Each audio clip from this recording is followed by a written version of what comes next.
And when you're ready to go into a lovely relaxed state of being, just take a deep breath in, allow your eyes to close, and just allow that breath to exhale now. That's right. And in a moment I'm going to ask you to imagine certain things, but it doesn't matter if you find you can't imagine all the things I'm asking you to.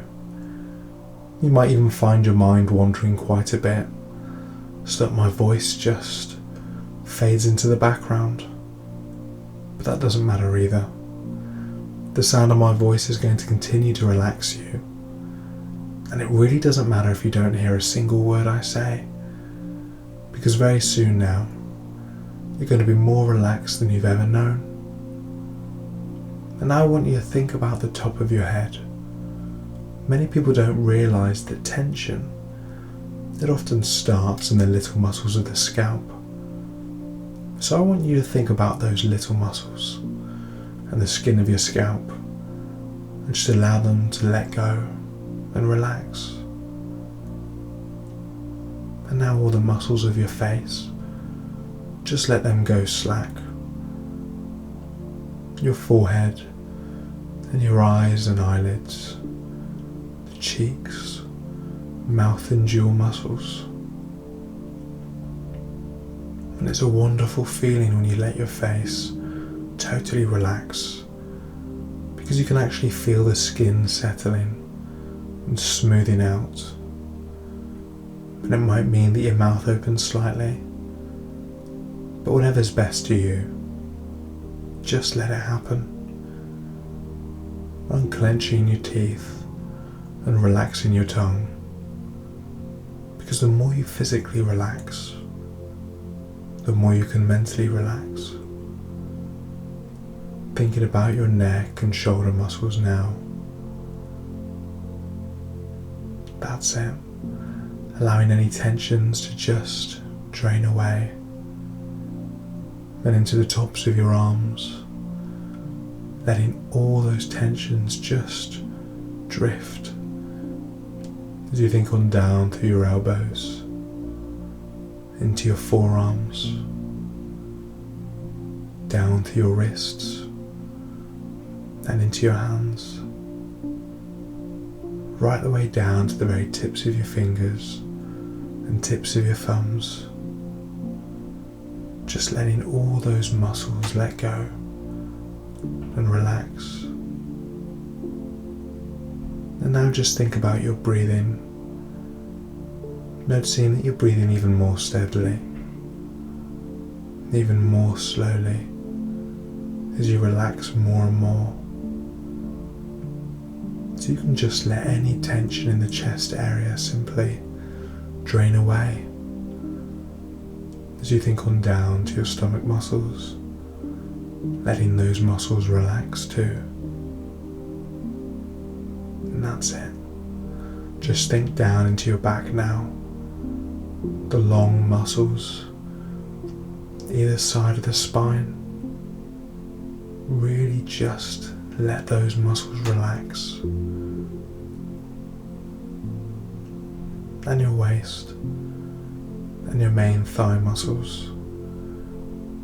As you think on down to your knees, down through the shins and calves,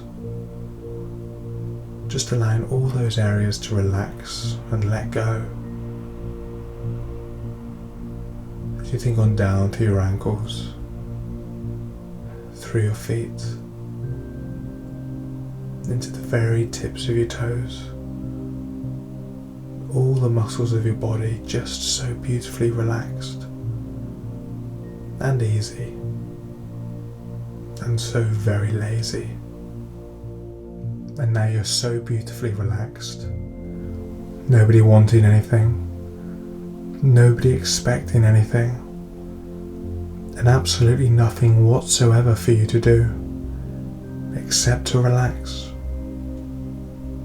And I want you just to let your mind and your imagination drift, feeling lazy, easy and comfortable. And I want you to imagine that you're standing on the terrace of a lovely old house. A house like a stately home or country mansion.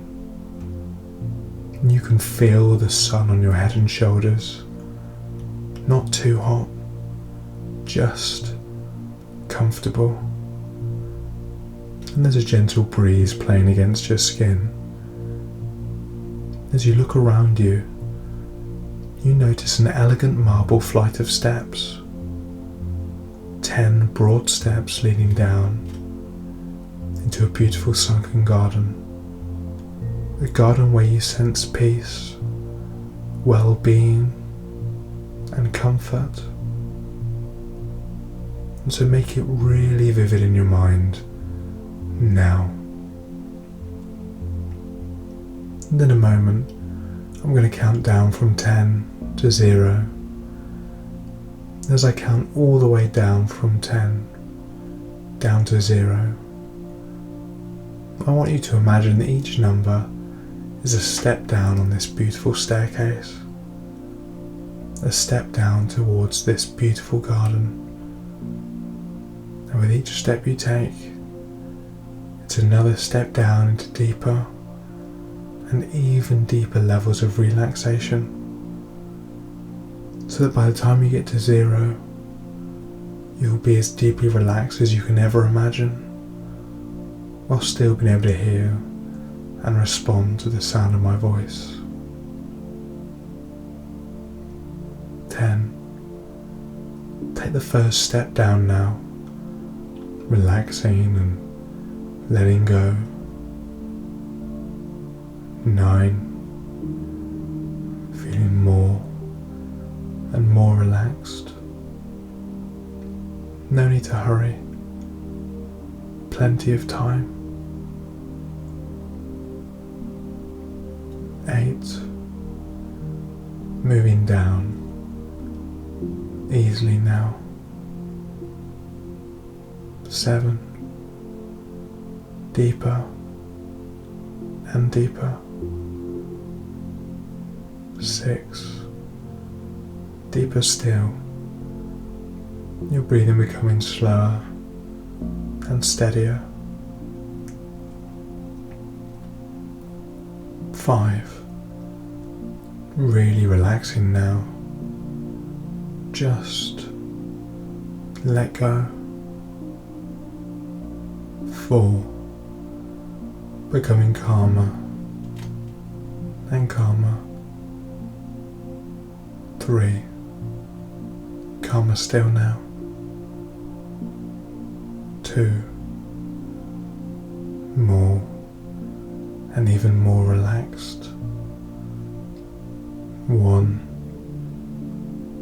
All the way down now to 0. And now you find yourself in this wonderful garden, and you can feel the softness of the newly cut grass beneath your feet, as the scent of masses upon masses of brightly coloured flowers seem to envelop you. And there's the gentle sound of birds singing, echoing faintly in the stillness of the air. It's almost a magical place, stretching into the distance as far as the eye can see in all directions, with beautiful shrubs, tall, elegant trees, and an ornamental fountain which seems to feed into a gently trickling stream. And this fascinates you, and you wander to the edge of the stream and gently lower yourself down onto the soft grassy bank. And as you do so, you notice 2 trees growing by the bank of a river, a tall tree and a small tree. And that small young tree, it knew how to wave and dance in the breeze. It knew how to be very flexible, and when the wind blew, it enjoyed changing its perspective. It enjoyed just dancing and moving and dancing. It would see so many things when it changed its perspective. And that big tree was so inflexible. It used to envy the small tree, but it was a little bit scared of changing its perspective. It was a little bit nervous about it. So one day I asked the small tree, how do you do that?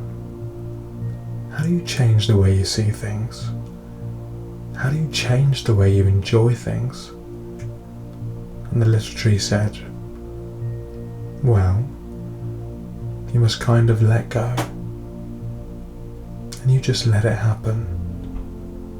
And so the next time when that wind blew and the big tree really wanted to let go, the little tree just said, you can do it. You can make those changes. No need to be afraid. Your roots go down deep in the ground, and you can have inner stability, even though you're moving with the winds of change, enjoying the dance, that inner dance of life. And you can allow that to happen all by itself. And that big tree was so happy, feeling its way into a new way of seeing things. And because it had a new way of seeing things, it also had a new way of recalling things, bringing back images when it wanted to recall the dance. And that big tree also learned, as it got more flexible in its behaviour and its perceptions, that what it thought was the horizon was really only a limitation it was placing on itself. And as it danced and swayed and danced, it could see further and further, fields beyond towns. It could even see the sea in the distance, and it was so happy to have a new way of seeing things. So happy to know that it could recall in a new way pleasant images, pleasant memories. And so you just sit for a while, gazing into the cool, clear water, marvelling at the sense of tranquility that sweeps over you now, and listening to the faint sound of the fountain splashing into the pool that feeds this gentle stream. And your eyes begin to close, and you just go off into a deep and relaxing sleep. And as you sleep, you have a dream. And as you continue just dreaming there, your mind just drifts off, and it begins to think of a village in a very isolated part of the world. So isolated that they very rarely saw visitors from the outside world. And the people of the village, they had a secret. They had a magical painting, and it had been given to them by a stranger back in the past, in a time before anyone could remember. And the stranger had said, as long as this picture stays in the village, everything will go right for the people of the village. And the people felt so safe having this picture. However, one day another stranger came to the village, and the people, being very hospitable, made the stranger welcome, and they let him stay in the room where the painting was kept. And when they got up in the morning, the stranger had left, and the painting had been taken away. The villagers were desolated. They felt truly that their happiness had gone, that life could never again be the way they had pictured it. And they looked out of the window, and the blue sky had turned dark, and the trees had stopped blooming, and the birds no longer sang, and they felt very sad. Then one of the young women of the village walked over where the painting had been on the wall,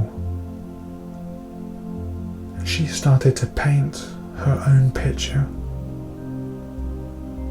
Paint a beautiful painting of trees and birds, and then some others joined her, and soon all the people were cooperating making this painting, and they all got so absorbed in this painting. And it wasn't until the young woman looked out of the window and said, "Look, everything is changing," and they realised that the sky had become blue again, and the birds were singing again, and the trees were back in bloom. And as you lie there, just relaxing so easily, so effortlessly, you can just let your mind and your imagination drift even further. And it's amazing what kind of thoughts can just pop in. We've all had the experience, haven't we, of scraping a knee, or an arm, or an elbow. And after we're injured like that, when it's first beginning to scab over, it's still soft and kind of bloody. In fact, many people don't like to look at it, and perhaps they wince when they see it. And that may even make us feel self-conscious. And when it's still raw and painful, we don't want people to touch it, because the wound is still too painful. It's still too fresh. But it can be nice when there are people who show care and who are nurturing and show us the tender love and care we need without touching the hurt directly. But then, after a little while, as a natural part of the healing process, it scabs over to protect us, and that part of us can get very hard. Hard as a defense for a while processes within ourselves, natural healing processes, are gradually taking place. And that healing takes a little time. And because of that scab, we're very aware of that hurt for quite some time. But we must remember that inside, the healing is taking place now. And after most of the healing process has already been automatically occurring inside, the outer protective hardness and scab begins to disappear, breaking off from the outer edges towards the middle, so that the less sensitive parts that weren't as seriously wounded are able to disappear first and forever. And often the very core of it takes a little longer to recover and regenerate. Sometimes when we're young and don't know better, we're tempted to keep picking at it and bothering it. But now we know, don't we, that it only reopens and exposes the wound too soon, so that it takes even longer to mend and eventually leaves a scar. So you don't want to take off that protective scab right away. You want to allow a certain amount of time that's necessary for natural healing to occur. And if someone is wise and caring enough to help us and gently soften the scab and keep it well oiled, then it may heal without leaving a scar. But most of us, in the process of growing up, got some scars that later became little reminders that something happened a long time ago, but which doesn't have to mean much later on. And after a while we hardly even notice it. In fact, I have several scars that remind me that I was once hurt a long time ago, but can't even remember just what that was. And later, in the couple of cases when we can remember what caused a scar, we don't feel anything any longer. We just remember that something happened a long time ago. But it doesn't have to hurt anymore, not in remembering. And with this pain that you've been through, I think you'll find your healing process is really very similar to what happens to your body.